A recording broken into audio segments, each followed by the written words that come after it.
What's up guys, DanX11 here. So this is going to be part 2 of the Honda Fourtrax top end rebuild. So right now we've got it ready to take the side cover off, and I'm going to try to get the timing chain ready for once the head is done being machined. Got spark plugs, a new connecting rod, and our new piston rings. And you can actually see how much bigger those are. Wow. And a whole new gasket set, master gasket set, and a new timing chain from Japan. Yeah. So yeah, it looks really good. And then we got our 2 head gasket sets for some reason.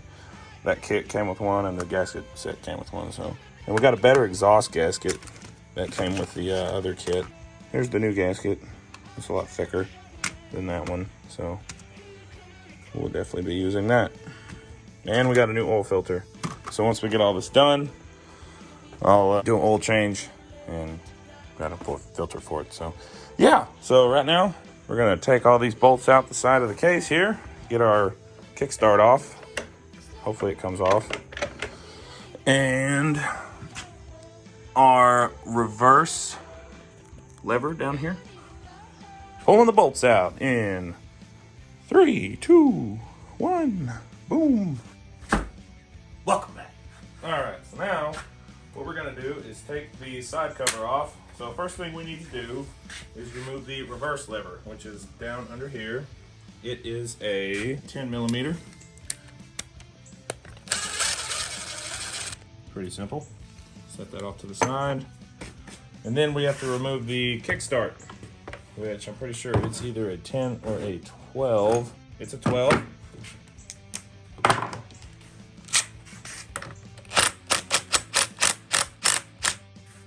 So you just kind of loosen it, and you do have to take it all the way out because there is a slot in the shaft that holds it on. So now it should just come right off by hand, like that, and you can see the slot where that bolt lines up in. So if you don't take the bolt all the way out, you won't be able to get it off. So I'm gonna go ahead and put the bolt back in so we don't lose it. Set it here with our reverse linkage. Back out of the way.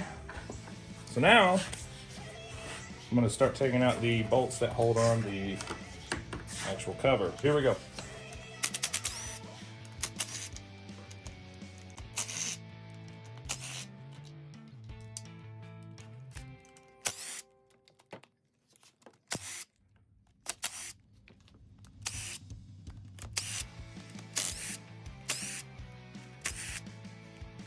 Okay, got our bolts removed. So now we should be able to break the cover loose and get it to slide off. I'm gonna kind of clean up our kickstart shaft because it's a little dirty, and we need that seal to slide out across the shaft and off. I'll probably have a new gasket for that, but just in case I don't. So now it's nice and clean. So now we should be able to just break it loose. Like that, and like that, and just kind of get in here like that. Should get this gasket to break loose,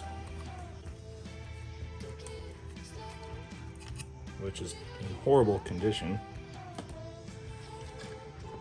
Just come right off like that, but don't drop the gear. Try and get it back in there. Little slot it goes in, like that.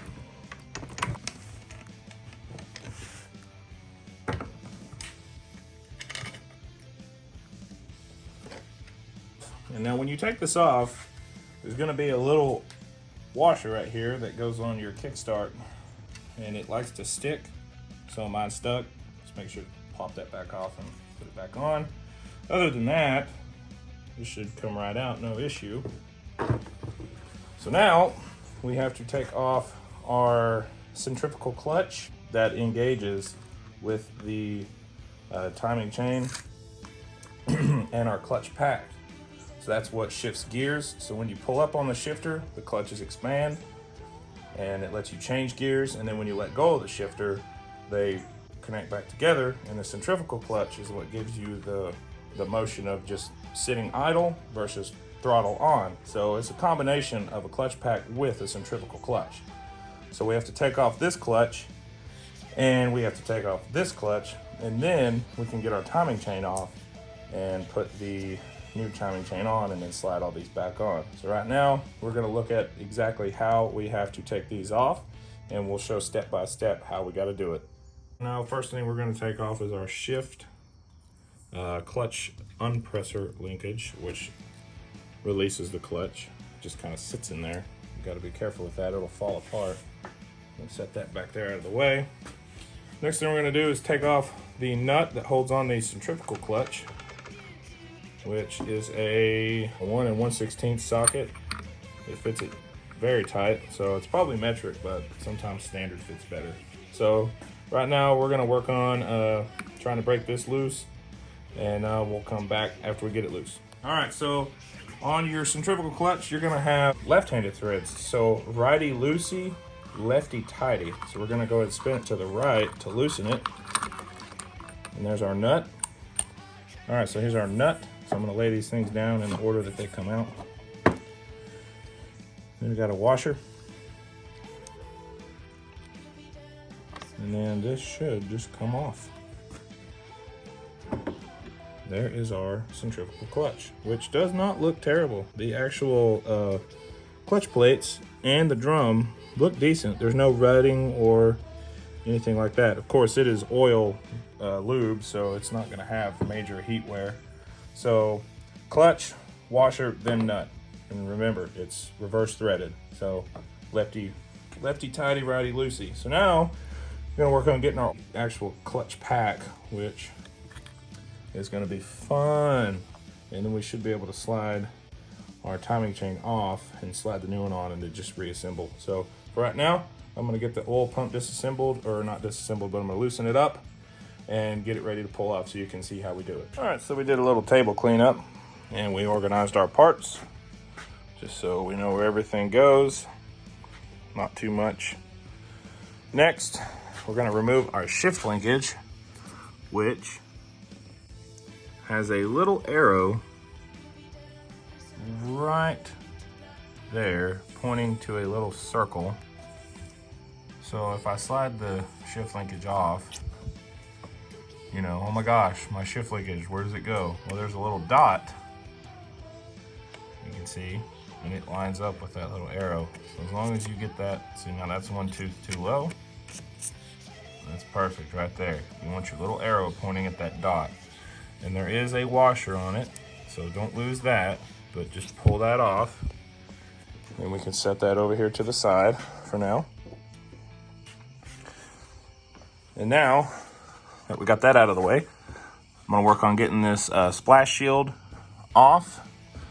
And once I get that out of the way, I can get to the actual bolts down inside there that hold the oil pump on, and it just splines in right there on a tooth. So once I pull the bolts out, I should be able to drop it.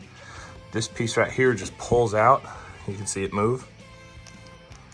So once you get your oil pump loose, you should be able to slide this way and pull this off. So remember, the long one goes on the left, the short one goes on the right. So I'm going to set these back in our holder and lay them over here on our table full of stuff. So I'm going to take off the clutch pack, and then we should be able to get to that bolt and the oil line that runs up in behind it. And then we can take off the oil pump. So I'm going to break these bolts loose. So once you get these loose, it releases the spring pressure against the actual housing. And now it's about to fall apart. So now, get the drill out of the way. Should be able to pull the whole assembly out. That one that's left. So we got 1, 2, 3, 4 bolts. And then our bearing housing. And then we got our 4 springs. And now we have exposed, and you can see this is loose behind the nut. So that's our clutch plate housing inside the pressure plate housing. So all these, some are loose, some are tight. So that's why they're all able to move now. We've taken the spring pressure off, so now we have to see right here, there is a spot where it is hammered in. So we have to get that up and out of the way, and then we can take this nut off, which I assume it's gonna be left-handed threaded, but we're gonna make sure of that, and we'll let you know in just a second. All right, next what I'm gonna do is remove these two size of this 10mm bolts. Keep our kickstart in place. So there's one, and there's two. There's our retainer for that. So now I should be able to remove the kickstart assembly. Yeah. So just don't lose the spring. Make sure you keep the spring in place. Remember, the spring latches on that right up there. So when you put it back in, there is no washer on the back side. It just spins against that. At least there was no washer when I took it off. So I'm gonna set this over here. And our retainer assembly. Set it over there out of the way with it. We know those two go together. And now, this spins freely. So this is the crankshaft, and this is the clutch assembly. So when this is actually engaged in gear, because right now it's in neutral, and you can see all our gears spinning in there. That's the transmission in the back here. So when this is engaged, these clutch packs tighten with those springs, and it sends power to this shaft through the centrifugal clutch assembly. So now we just have to get our big nut off here, slide this off, and then we can get to our oil pump and take it off. So first thing, I'm gonna try and get this nut off real quick, or at least get it loose. All right, it helps if you definitely have an impact driver that is air powered. And if you don't, you have a battery powered impact, which I've been using for the rest of the stuff. But it makes it a lot easier to get these nuts off without actually having to hold this down. So we've pried off our little piece here where you hammer it down into this slot to keep it to coming loose. Probably gonna have to replace this nut, and if so, I'll let you know. So now we have a washer. There it is. So that goes with our nut. And now this whole assembly, and try not to mess it up because you want it to come off as one piece. So you want to grab it from the back and the front and pull it off together like this. Needs a little assistance. There we go. And it's off. So there's a washer that's stuck to it. It butts up against that bearing there. So I'm going to leave this in exactly the orientation it is in, so that way it does not come apart. I'm going to set that right over here. Perfect. So now we have exposed our oil line and our oil pump and the crankshaft. So now that I have everything removed, I should be able to remove the oil pump, slide this gear off because it's contacting the oil pump. And once I remove the oil pump, I should be able to remove the timing chain. So I'm gonna start taking these bolts off. All right, so these are also gonna be 10mm. Got a little dowel pin that goes in right here, and it aligns it. So make sure to save your dowel pin right here. I set mine back in. So I'm getting ready to put all this right back together again as soon as I've taken it apart. So I'm gonna leave it all right here next to the motor. So now I can go ahead and get my timing chain and take it loose and bring it out the top. And you can tell it is wore out. It's got a lot of slop in it. So now get our new timing chain and line it up, and we'll be able to slide our gear on. So also what I want to do is compare the length of our old chain to our new chain, just to make absolutely sure it is the correct chain. And if we look, the old chain is about I want to say about 1/8 of an inch longer, and that's a big difference when it comes to timing slop. So yeah, we definitely have the right chain now. Drop our chain down through the top like that. And it should have enough play to twist it just a little bit and bring it right up. And I'm going to lean it off over the edge and tie a wire around it off of the old one here. So I'll take our blue wire off and hook it to that real quick. This way, when we go to reassemble everything, the chain can't drop down into the crankcase after we put the cover and everything back on, because that would be a nightmare. Pop our gear off a little bit so we can get ready to seat the oil pump back in place. So your oil pump has to slide into the box with the drive gear for the clutch assembly in between the drive gear for the oil pump and the housing of the oil pump. And there is a washer behind here that you do not want to get in between them. So the washer needs to absolutely stay up against this gear, otherwise it'll keep it from aligning correctly. So now that we have everything in place, should be able to just slide it on home like such. Now we have our gear in place, spins freely, and we can go ahead and put a little tension on some of these bolts. Not a lot, just a little bit. Like that. So now our oil pump is remounted, our gear is reseated, and our new timing chain is technically installed. So now we just have to reverse the process. So next things first, I'm gonna put the oil line back on, and we'll go from there. So we got the oil pump in and we got the gear in out of the way. So next thing I'm gonna do is look up torque specs for the bolts and make sure I got them torqued to spec. I wanna make sure they don't come off inside the motor, because that would be terrible.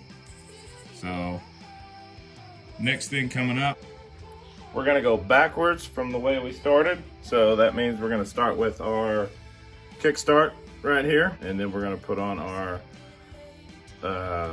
centrifugal clutch, and then our clutch pack, and then we can put our housing and springs back on, and the ship linkage and whatnot. So hey, thanks for watching.